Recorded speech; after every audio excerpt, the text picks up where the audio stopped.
Hi guys, Dawn here. Just thought I would do a little video on how to do this pattern Skye. As you know, I'm not one for really following exactly the way the step out goes. I tried with this one. Oops, wrong way. This one. This one is closer to the way the step out shows, with a little bit more consistent lines, but I'm having a hard time with this pattern keeping this line that goes under the S part the same size as this. I don't know if it's because my S's are too big. I'm not exactly sure, but this is as consistent as I got. I'm more likely to do more of a free-flowing sort of a thing. There's that one. Here's another one. Oops, I should probably switch that out. The camera might not be able to focus on that. Here's another one. On this one, I was a little more consistent here as well.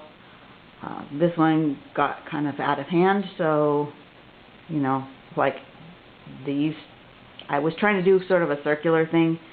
It didn't really happen. This one kind of is on its own. These two are connected, but anyway, just because it doesn't follow exactly what you anticipated doesn't mean that it's bad or wrong. It's just different. So I thought I would show you. This is a very challenging pattern, so I thought I would show you a little bit about how I did this sort of more free flowy thing. Anyway, let's get started here. First thing you need to do is make those backwards, sort of a backwards S or fishhook shape. One thing I want to tell you is I discovered that I was tending to, when I made my first S, I was tending to curve it up a little too much and down a little too much like that. And what happened when I did that is when I went to do the next piece, this, where it had to connect to the next segment, this is supposed to go kind of up and around, and it was wanting to go this way. And that was, you know, if I followed the curve, it wasn't working right. It was too curvy. It really needs to stop more sort of straight. I see even that one's a little too curvy. Because when you do the next line, you want it to come more like that. You don't want it to follow the path under this line. You want it to go out and around, if that makes any sort of sense at all. So I'm going to give it a go, and we'll see what happens here. So you make your smaller and then a bigger, and then you can make it fairly close. You just need to have enough room for that second row. You can have it pretty close together like this, smaller and then bigger, or you can have it further spaced apart, smaller and bigger. And then you want to do a second one.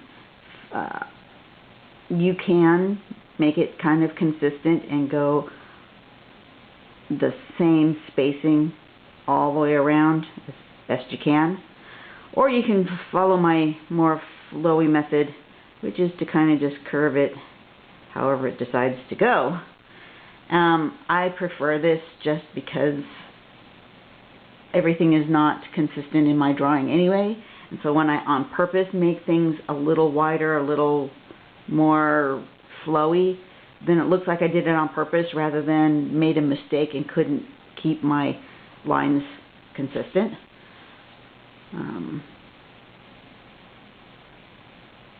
Let me do one more. And you can turn this, you can make it your S go slightly to the side. I always turn my paper because I can't do things sideways or backwards.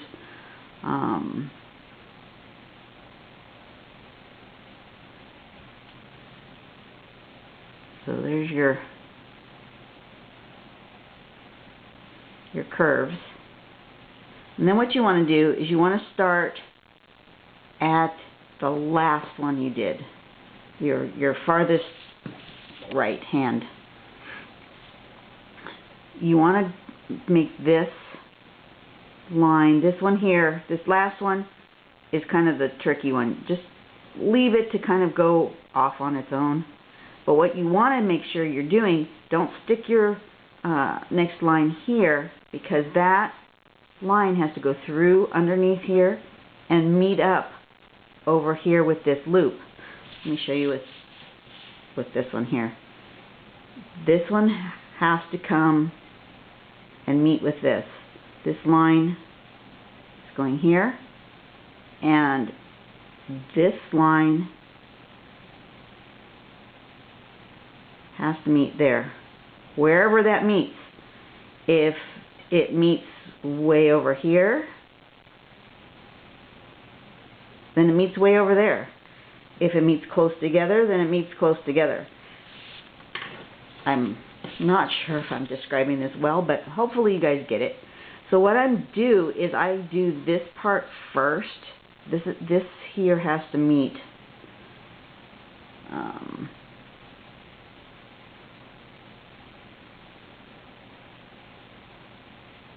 this here has to meet going this way. Alright, does that make any sense? Then the next one, this one, actually comes around and meets here. So this has to go, let me show you with a pencil. This has to go here. This one has to come up and around and meet here. So start here, come up and around, and meet there. And then this one has to come under here, and then it has to meet over there. So up and around, and it has to meet there. Because they have to go, this piece has to be going under this piece. And since this didn't quite match up to that line, just fill it in right there. Okay, so let's try that again. This piece here with the pencil has to go meet right there at those 2 points. So start here. This one comes up and around, meets this first one. Up and around, and it meets that one. And then this one comes over and meets that one. Alright, and then a little bit has to connect. Try it without the pencil this time. So make your imaginary line and just put a little dot there. Make your imaginary line, put a little dot there. Now you know where you need to connect to. And then this connects to here, and this connects to over here.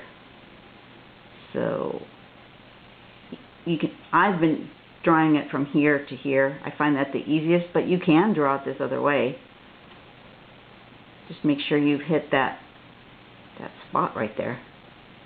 And the same thing here. Make sure this is coming up, and this is coming out and around. Just as long as it hits that spot so that they look like they're going under, it's okay. That's how it goes. Once again, go under, find your spot, and then the same thing here. This one comes up and around to that spot. This one comes under and around to that spot. Then when you get to the end, what you're going to do is you're going to turn your page, because that's how I have to do it. And then this one here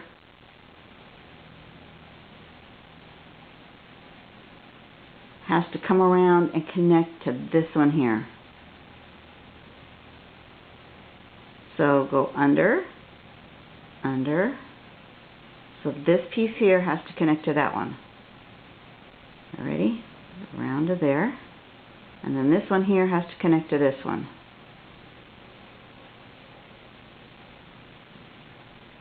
Alright. Now this one is connecting to this one. So this one goes under. Make sure you're following this curve. This one's got quite a bit of a curve to it. It's not going to go straight out. It's going to continue kind of this way so that your eye makes more sense out of it. Some of these are a little straight here. I'm not really taking the time. Normally I would stop and think and breathe and not have to think about talking at the same time that I'm doing this, so it's causing my brain to not pay quite as much attention, but it's going to work fine. So this one comes up and connects to here, and then this one, remember, you got to follow that line, comes up, and then I'm going to go ahead and make it really big and wide, but as long as it connects to there, you're good. Okay, once again, this one comes to here, this one comes to here, this one is going to come up and meet that one, but it can be a wide swirly curve. Uh-oh, that didn't work quite right. I was supposed to meet to there, but that's okay. Just showing you that you can make a quote mistake and you can fix it, and you can still, it's not ruined. So what I'm going to do, since this one is actually right here, I'm going to go ahead and make that just a really skinny little bit right there. So I'm going to come out really wide, and I'm going to come back really skinny like that. You see how your eye, even though this didn't really line up where I expected it to, it kind of ended up over here. Your eye is still making that into a nice ribbon underneath, so it's fine. This one connects to this one, so we're going to go here and here, and see how this curve really wants to go kind of this way. I'm going to go ahead and let it do that. Naturally, this curve kind of wants to do this in order to connect that. You see how that goes? And I'm going to go ahead and do that. I'm going to just stop it right there. And I'm going to go behind there and just let that loop overlap. That's okay. You can do that. It's your drawing. You can do whatever you want. Alright, now this one has to connect to this one. It can be quite tricky. And once again, this, because of the way this curve is, I'm going to go ahead and do it with pencil, because that might be the easiest way to do it when you're first starting out, is to do it with the pencil. Follow your lines, and then go back over with the pen. You can make adjustments with the pen after. Technically, that's not the zentangle way, but when you're learning a new pattern, sometimes that's what you got to do. I like them all lumpy and bumpy and flowy. Alright, and then this last one, this one connects to that one. And you can see how that would go. Goes across over here, goes across over here. This one has to connect to this one, however it gets there. And then the same with this one. I'm going to make it big and wide. Okay? And then you can go ahead and erase those little bits of pencil marks that you've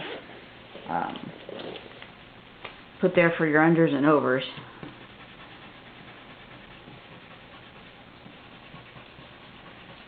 And the thing that really makes this particular tangle come alive is the shading. And you can see where I've really kind of made this blob here out of this pen. What I might do here is to fix that is to just thicken up this line, but I would thicken it all the way so that there's a consistency. And same here, thicken it all the way. And then I would do it on other ones as well, so that it wasn't the only line that was that thick.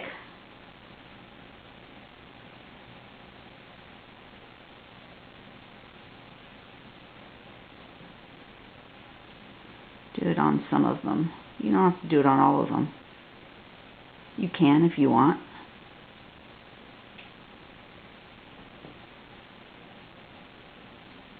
It's a good way to kind of trick the eye to make the object look a little 3D as well, because you're giving it that weight, that thickness on one side. If I thought about it more, I would do it all on the same side of the loop, but you know, it is what it is.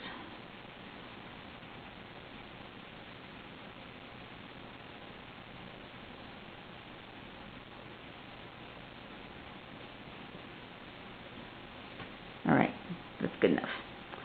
So, wanted to show you that the shading is the part that really makes this tangle pop. As you can see in this one, I've got a lot of the shading. I've kind of made it, I decided that my light source was coming from this angle, and so here is really light, and on this side is darker, because my light is coming this way. That helps to make the ribbon look sort of more round, more wormy or snake-like. And then I really liked these open parts that I did on this one. And let me show you how I did that too, because before I start to shade, in case you guys were wondering about that, I basically just took my big wormy part and I just put in a split like that. On like this one, I took it right here and right here. And now remember, this ribbon is going under. So in order to continue that illusion that it's going under, you have to follow that line through that open spot right there, like that. Let me do that again here. Go like that, and like this, and then continue this line right there. And since this one is the thicker one, make sure that that one is also thicker. And that gives you the illusion that there's a hole in that ribbon. I think I'm going to do one more split right there. Just because I can. You know, all of your drawings are just because you can. Don't think that there's any really right or wrong. It is what it is, and it happens the way it's supposed to happen, and sometimes it comes out completely different than what you expect. But, you know, that's okay. So you want to make sure that you're doing your shading. If, let's say that we're going to make our light source coming this way. I tend to make my light sources coming from the upper left. I don't know why, that just seems to be what I like to do, and makes me happy. But I always mark it, because when you start turning your page, if I turn it around this way, now my upper left is over here, and that's the wrong upper left. So make them consistent by putting a mark on your page. I don't always put this giant arrow. Usually it's just a little mark. So you want to make sure you get nice and dark right here, everywhere where the ribbon goes under another ribbon. So you want it there, you want it here, and here, and so forth. I'm not going to do the whole thing because you don't need to watch me color, but I'll do some of it. I'll do some of this where you can see the split through. Alright, so start with a little bit of pencil, and then make sure you're using your blending stump or your Tertullian. I like the blending stumps better. Personal preference, you can use whichever one.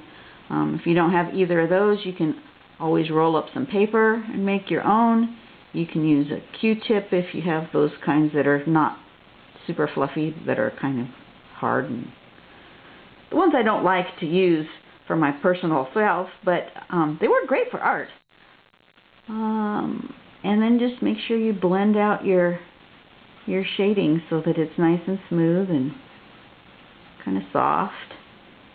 And if this isn't dark enough, if you don't find that this is dark enough, go back and put a little bit more. Make sure you're getting right up to the line. Some people don't get right up to the line when they're doing their shading, and then it looks a little off, but you can't figure out why it looks off. And it's usually because you haven't touched that other line. But always make sure that you go back and blend again, even if you've gone over something you've done before and it's already blended. Go back and blend it again. That really helps. So let me get this soft and shaded here.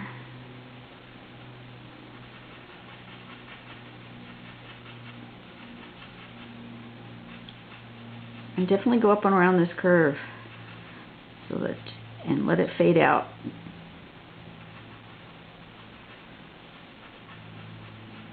Your eye can really tell the difference. It's amazing what your eye can do with just a tiny, tiny bit of shading. And your eye knows.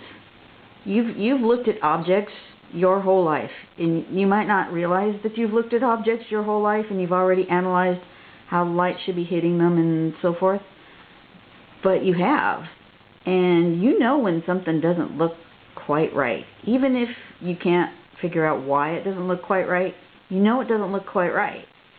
And so that's the point here of shading, is to try to get it to look the way your brain thinks it should be. This is so flat over here, and it's nice and it's lovely, and you could add extra patterns to in here, you know, something in the background. You could put a pattern on top. Maybe you want your ribbons or your snake-like items to have pearls on it, or, you know, stippling or something. That's great. Do that before you shade. Think about what your composition. But once you start shading, you have to also start thinking about, well, what's overlapping what? Which piece is bigger? Which piece is throwing shade? And that takes some practice. It really does. I see I've missed one here.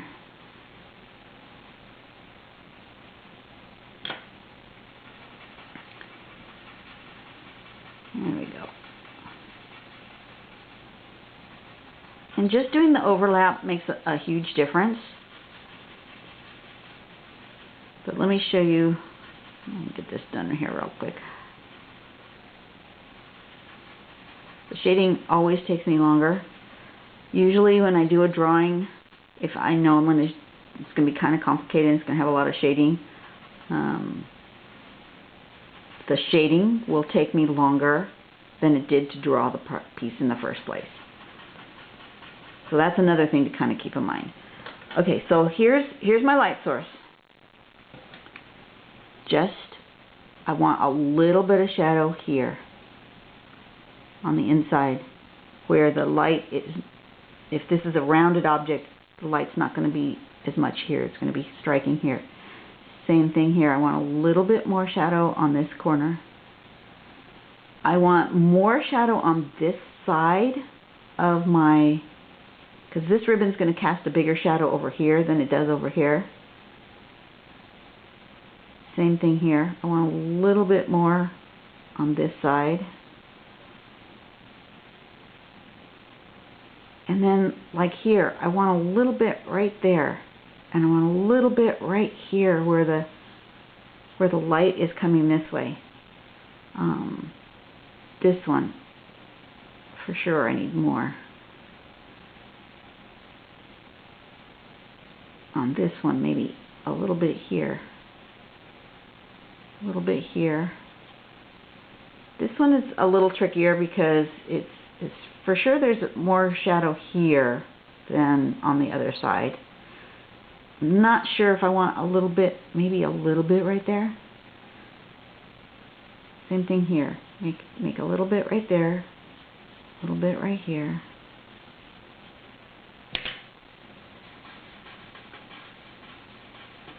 Make sure you blend. Blending is so important.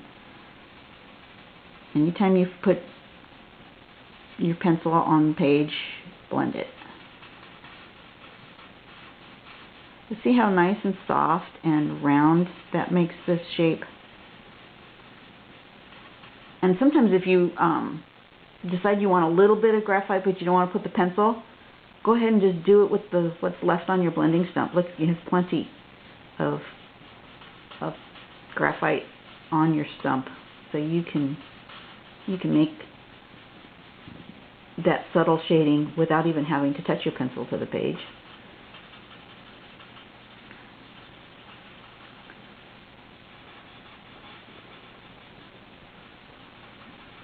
Trying to remember where I stuck on my pencil. Usually I do the pencil a little bit at a time because I want to remember where I touched the pencil to the page. Here. And like this one, it's overlapping here. You really need some here, and you need a little bit more on this side than you do on this side because of where the shadow from this is going to be because of your light source. So you need a little bit there and a little bit more on this side.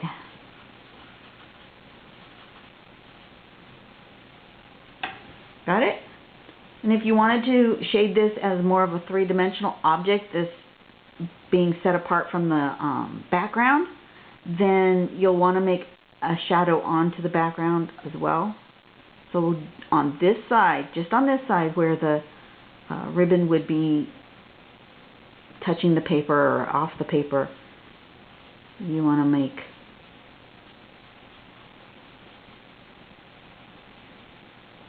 some shadow.